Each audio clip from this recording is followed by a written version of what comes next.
एक बार धृतराष्ट्र ने भगवान कृष्ण से पूछा कि मैं अंधा क्यों हूँ। मुझे पिछले 100 जन्मों की तो खबर है।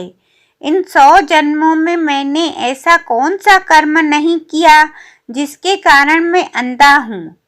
श्री कृष्ण ने धृतराष्ट्र के सिर पर हाथ रखकर कहा कि और पीछे देखो तो 106 जन्म पहले का ऐसा कर्म मिला जिसके कारण वह अंधा हुआ है।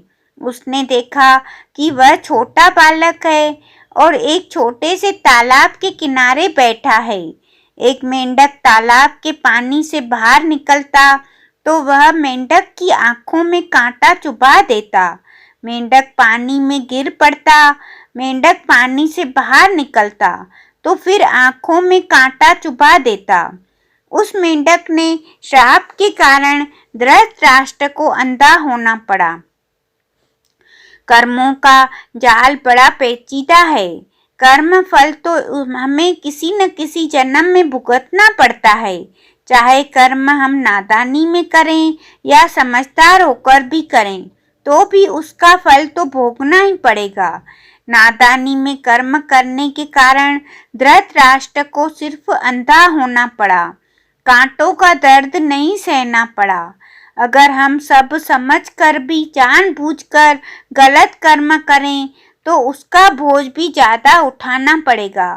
मौजूदा बाबा जी व बाकी संतों ने न जाने कितने सत्संग के द्वारा हमें यह समझा दिया है कि हमें मनुष्य जन्म क्यों मिला है, मनुष्य जन्म का असल उद्देश्य क्या है, कर्मों के जाल से कैसे बचा जा सकता है, नामदान और सत्संग सेवा हमारे लिए क्यों जरूरी है, नाम की कमाई अर्थात भजन सिमरन करना कितना जरूरी है।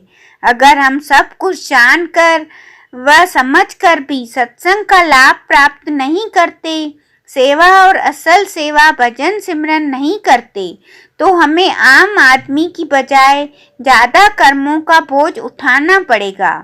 अर्थात हम ज़्यादा सजा के हकदार होंगे।